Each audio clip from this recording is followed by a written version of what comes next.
শুভ সকাল বন্ধুরা, সকলে কেমন আছেন? আশা করব অনেক ভালো আছেন। আমি সুকৃতি নতুন একটা ভিডিওতে সকলকে জানাই অনেক শুভেচ্ছা, অভিনন্দন এবং ভালোবাসা। আজ স্বাধীনতা দিবস, আর এই ৮০তম স্বাধীনতা দিবসে সকলকে জানাই আরো অনেক শুভেচ্ছা।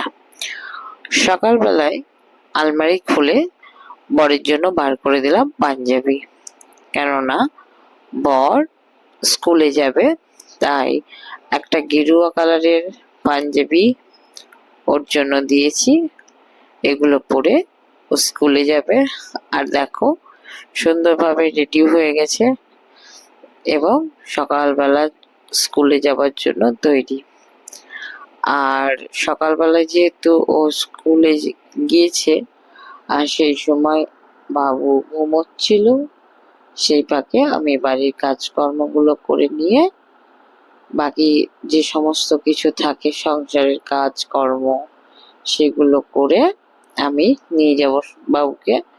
মন্দিরের দিকেও হবে, আবার আমার বাড়ির মানে ফ্ল্যাটের পিছনেও হচ্ছে অনুষ্ঠান, তো অনুষ্ঠানে বাবুকে নিয়ে যাব। সেই চিন্তা ভাবনা করেই বাড়িতে যত তাড়াতাড়ি সম্ভব কাজকর্মগুলো করছি। এদিকে পিছনের দিকেও এই ৮০তম স্বাধীনতা দিবসে এসেও আমরা কতটা স্বাধীন হয়েছি জানি না, কিন্তু যে প্রত্যেকটা পরিবারে মানুষের ভেতরে যে স্বাধীনতা বোধ জাগ্রত হয়েছে সেটাই কিন্তু দেখার মতো। দেখুন, এখানে বাড়ির পিছনেই অনুষ্ঠান হচ্ছিল, তাই একটু দেখলাম। এদিকে আমারও স্নান করে ছেলেকে তৈরি করে নিয়ে সোজা চলে গেছিলাম আমাদের মন্দিরে, যেখানে স্বাধীনতা দিবসের অনুষ্ঠান হচ্ছে। পতাকা উত্তোলন, মাল্যদান সমস্ত কিছুই করছে এবং জাতীয় সঙ্গীত, আমাদের দেশের যে তিরঙ্গা পতাকা সেটা কিন্তু উঠেছে। আমার কথা হচ্ছে, আমরা স্বাধীনতা দিবস পালন করছি, কিন্তু রাত্রি ৭টার পরেও কি মেয়েদের বাইরে বেরোনোর অধিকার আছে? পারে কি তারা বাইরে রাস্তায় যেতে ছেলেদের মতো? এখন আমার মনে প্রশ্ন আছে। আমরা মেয়েরা সব কিছু করতে পারি, সংসার, কাজ, এমনকি অনেক কিছুই, তবুও কি আমাদের স্বাধীনতা বলে কিছু আছে? আমার ছেলে এগুলো সংগ্রহ করে নিয়ে এসেছে। আজ যেহেতু স্বাধীনতা দিবস, সেই জন্য মন্দির থেকে এগুলো দিয়েছে। এদিকে পুজো শেষ করে রান্নাঘরে আবারও রান্না তো করতেই হবে, কেননা রোজ যে একটা কথাই, রোদ ঝড় বৃষ্টি যাই হোক না কেন পুজো করে রান্না আমাকে করতেই হবে। তাই এখানে সমস্ত রকম সবজি কেটে নিয়েছি। আর আজকে করব একটাই সবজি, যেটা খেয়ে মোটামুটি আর কোনো কিছু লাগবে না। তা সেটা কি? সেটা হচ্ছে মোচার। এখানে পালং শাকটা সুন্দর করে ধুয়ে রেখেছি, আর কিছু সবজি পালং শাক দিয়ে করব। আর এখানে মোচা একদম এত জিরে করে কেটেছি যে নর্মাল হাতে করে উঠছেই না, তো সেই জন্য ছাঁকনিটাতে নিয়ে ভালো করে ঢেলে নিলাম সব জলটা, তারপর আর একবার জল দিয়ে ধুয়ে প্রেসারে সিদ্ধ করতে বসিয়ে দেবো। সঙ্গে কয়েকটা আলু দিয়েছি। আজকে মোচার চপের মতো করে আজকে চপের বড়া করব, সঙ্গে চিংড়ি মাছ দিয়ে। এই একটা পদেই কিন্তু বাজি মাত হয়ে যাবে আমাদের খাওয়া দাওয়া। এখানে সিটি বসিয়ে দিয়েছি।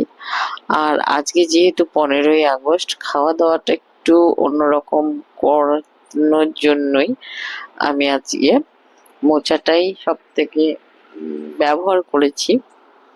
কেননা পুরোনো যুগের রান্না নতুন ভাবে ফিরিয়ে আনাই হচ্ছে আমার কাজ, বা আমার এই যে ছোট ছোট জিনিসগুলো আমি আমার স্মৃতি হিসেবে রেখে দিচ্ছি।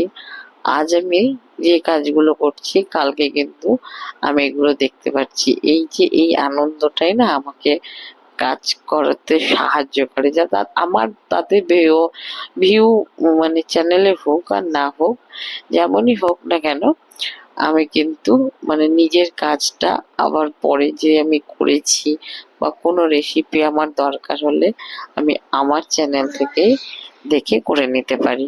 এটা কিন্তু আমার খুব উপকার হয়েছে। তারপর এখানে চিংড়ি মাছগুলো আমি সুন্দর করে ভাজতে বসিয়ে দিয়েছি, আর এদিকে মোচাটাকে সিদ্ধ হয়ে গেছে, আর মোচাটাকে নিয়ে একদম চিপে যেটুকু জল আছে সেই জলটুকু বার করে নিচ্ছি। কেননা এতে কি হবে, মানে যখন আমি আরো অনেক কিছু দেব তাতে আমার মাখতে সুবিধা হবে, কোনো জল থাকবে না। দেখো ওখানে কিন্তু আলু, মোচা, পেঁয়াজ, রসুন, আদা ছোট ছোট করে কুচিয়ে একসঙ্গে মিশিয়ে নুন হলুদ দিয়ে আমি কিন্তু চিংড়ি মাছগুলো দিয়ে দিয়েছি এর উপরে। এবার চিংড়ি মাছগুলোকেও ওটার সঙ্গে কিন্তু মেখে নেবো, মেখে একদম এরপর বেসন দেবো, আর বেসন দিয়ে ছোট ছোট বড়ার আকার গঠন করব। আর এটাকেই বলছে মোচার চপের বড়া। এটা কিন্তু আমি নাম দিয়েছি, এটার কি নাম আমি নিজেও জানি না। হঠাৎ করে মনে হলো এরকম যদি কিছু করা যায় কেমন লাগবে খেতে। কিন্তু সত্যি কথা বলতে খুব সুন্দর হয়েছিল খেতে। যেমন মানে একটু তেলটা আজকে বেশি খেয়ে ফেলেছি, কিন্তু এতটা পরিমাণে তেল আমরা খাই না। কিন্তু বড়া ভাজতে বা পকোড়া ভাজতে এগুলো তো একটু তেল বেশি প্রয়োজন। এইভাবে গোল গোল করে বল করে নিয়ে এগুলো সব এবার তেলে ভাজার সময় এখানে সর্ষের তেল গরম করতে বসিয়ে দিয়েছি, আর এগুলো বলগুলো একটা একটা করে সব ছেড়ে দিয়েছি। আর সত্যি মানে এত সুন্দর হয়েছিল খেতে, এই যে একটা পদ দিয়ে আজকে আমাদের খাওয়া দাওয়া হয়ে গেছে। আর অন্য কিছু বলতে শাক আর কিছু ডিম, মানে দোকান থেকে আসার সময় ফেটে গেছিল আনতে গিয়ে, তো সেই ডিম ভাজা সেই দিয়েই ছিল আমাদের আজ দুপুরের মেনু। মানে তারপর যে মানে আনন্দ হয় একটাই, চারিদিকে গান বাজছে, স্বাধীনতা দিবসের যে গানগুলো হয় দেশাত্মবোধক, সেই গানগুলো শুনে না সত্যিই গায়ে কাটা দিচ্ছে, এত ভেতর থেকে আনন্দ হচ্ছে। আর এই 15 আগস্ট চলে যাওয়া মানে কিন্তু পুজো পুজো সাজ। আমাদের এদিকে প্রায় সব ঠাকুরের গায়ে মাটি পড়ে গেছে, আর মাটি পড়ে যাওয়া মানেই তো সত্যি একটা অন্যরকম আনন্দ। যে এখানে ভাত আর তরকারি সব হয়ে গেছে, এটা দিয়েই আজ দুপুরের খাওয়া দাওয়া হবে। আবার বসে গেছি সন্ধ্যাবেলায় এই বছরের প্রথম তাল নিয়ে। আর তাল কে কে খেতে ভালোবাসো বন্ধুরা, অবশ্যই কমেন্ট করে জানাবে। আমার কিন্তু স্বাধীনতা দিবস মানেই সুন্দর সুন্দর রান্না করা, আর সেটা সকলের সঙ্গে সুন্দরভাবে খাওয়া। যে এইভাবেই আমি মানে তালটা না কোনোদিন এরকম ভাবে মানে চাচ্ছিনি, যে আমি কোনোদিন তাল থেকে শাঁসও বার করিনি। আগে মা করতো, মায়ের কাছ থেকে আমার দেখে দেখে শেখা। এভাবে কিন্তু সুন্দর করে আমি তাল থেকে শাঁস বার করে নিয়েছি, আর এত সুন্দর শাঁসটা হয়েছে দেখতেই ভালো লাগছিল। তারপর বসে গেলাম বড়া বানানোর জন্য। এখানে 1 বাটি মতো ময়দা আর সুজি, সামান্য পরিমাণে সুজি, আর নিয়েছিলাম চালের গুঁড়ো। চালের গুঁড়োটা দিয়েছিলাম কেননা এত সুন্দর মচমচে হয়েছিল খেতে, সকাল পর্যন্ত কিন্তু খুব ভালো থাকবে বলে আরো আমি দিয়েছি। আর সামান্য পরিমাণে চিনি। একেই দুপুরবেলা এরকম একটা রিচ রান্না করেছিলাম, সকলে মিলে খেয়েছে। তারপর আবার রাত্রে এই বড়া।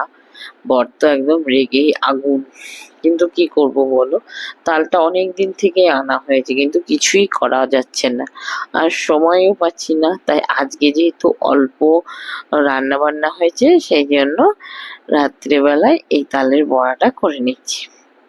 সবকিছু দিয়ে তার উপরে শাঁস দিয়ে দিলাম, এবং যে তালের শাঁসটা দিয়ে ভালো করে মাখতে শুরু করলাম এবং সেটা মেখে মেখে এত সুন্দর একটা নরম লো বানালাম, মানে যত ভাপানো যাবে মানে তালের শাঁসটা ততই কিন্তু ভালো হবে বড়া। এবার কড়াই গরম করে সাদা তেল দিয়ে দিলাম কিছুটা পরিমাণে। ওই যে দুপুরবেলায় একটা বলেইছি একটু তেল আজকে বেশি খেয়ে ফেলেছি অন্যান্য দিনের তুলনায়, তো সেই জন্য আজকে খুবই সামান্য পরিমাণ তেল দিয়েই বড়াটা করব। আমি প্রথমে বুঝতে পারিনি যে সকালবেলায় যে রান্নাটা করেছিলাম সেটা একটু বেশি তেল হয়ে গেছে। পর যখন বললো তখন একটু মনটা খারাপই হয়ে গেল। ঠিক আছে, একটা দিন তো হতেই থাকে, তাই না? তারপরে আস্তে আস্তে কিন্তু আমি এখানে বড়াগুলো ভাজতে শিখে গেছি। এটাই হচ্ছে আমার স্বাধীনতা। আমার বাড়িতে, আমার ঘরে আমি নিজের মতো, নিজের আকারের মতো, নিজের বিকারের মতো বড় হয়ে উঠছি বা ভবিষ্যতের দিকে এগিয়ে যাচ্ছি। আমার ছেলে, বর এদেরকে নিয়ে ঠাকুরের আশীর্বাদে আমি যেমন আছি, যতটুকু আছি খুব ভালো আছি।